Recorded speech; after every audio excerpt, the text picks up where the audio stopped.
বন দপ্তরের মহিলা অফিসারকে আঙুল তুলে হুমকি। রাজধর্ম মেনে অখিলগিরিকে কারামন্ত্রীর চেয়ার ছাড়ার নির্দেশ তৃণমূলের। সেই মতো পদত্যাগ করলেন, কিন্তু ক্ষমা চাইলেন না। আবারও বললেন মহিলা অফিসারের কাছে ক্ষমা তিনি চাইবেন না। আপনি আমাকে চিনেন না, আমি ওই সমুদ্রে ওসব কথা বলবেন না। আপনি আমাকে আপনি ফিরে যেতে পারবেন না। আমি আপনাকে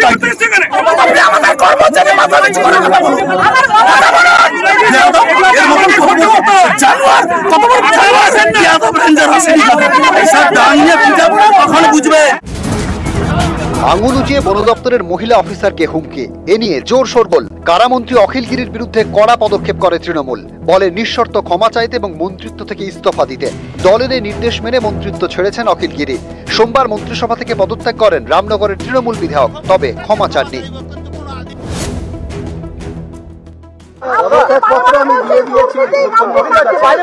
পত্র পাঠিয়ে দিয়েছি চিফ সেক্রেটারির মাধ্যমে। আমি মুখ্যমন্ত্রীর কাছে ক্ষমা চাইব, কিন্তু কোন আধিকারিকের কাছে নয়। আমি যে কাজটা মানুষের জন্য করেছি, কাজের জন্য আমি কোনো ক্ষুব্ধ নয়, কোনো অনুতপ্ত নয়।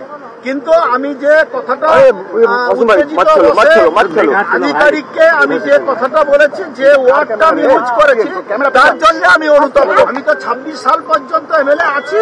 আমি 26 সাল পর্যন্ত এমএলএ এর কাজ করব, আর দলের যা কাজ তাই করবো। বন দপ্তর সম্পর্কে তার ব্যবহারে গ্রামবাসীরা উত্তেজিত হয়েছিল। আমি মনে করি তার বিরুদ্ধে ব্যবস্থা নেওয়া দরকার। মানুষের চোখগুলো সবসময় আমাদের দিকে আছে, সেই মতো আমাদের বিহেভ করা দরকার, সেই মতো আমাদের কথা বলা দরকার, সেই মতো আমাদের মন্তব্য করা দরকার। সেই জায়গা থেকে একটা বিচ্যুতি তো নিশ্চয়ই ঘটেছে, কিন্তু মমতা বন্দ্যোপাধ্যায় রাজধর্ম নিশ্চয়ই পালন করেছে। ঘটনার সূত্রপাত শনিবার সকাল। পূর্ব মেদিনীপুরের তাজপুর সৈকতে হকার উচ্ছেদে যায় বন দপ্তর। নেতৃত্বে কাঁথির রেঞ্জার মনীষা সাউ। উচ্ছেদ অভিযানে বাধা দেন ব্যবসায়ীরা। তাদের পাশে দাঁড়ান রামনগরের তৃণমূল বিধায়ক তথা রাজ্যের কারামন্ত্রী অখিলগিরি। কাঁথির রেঞ্জারকে আঙুল তুলে হুমকি দেন।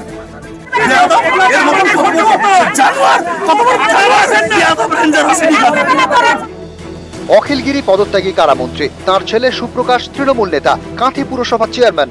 বাবার পাশে দাঁড়িয়ে সোমবার সোশ্যাল মিডিয়ায় ছেলে লেখেন, যাক অন্তত দুর্নীতির দায়ে মন্ত্রিসভা থেকে বরখাস্ত হতে হয়নি, সাসপেন্ড হতে হয়নি বা ইস্তফা দিতে হয়নি।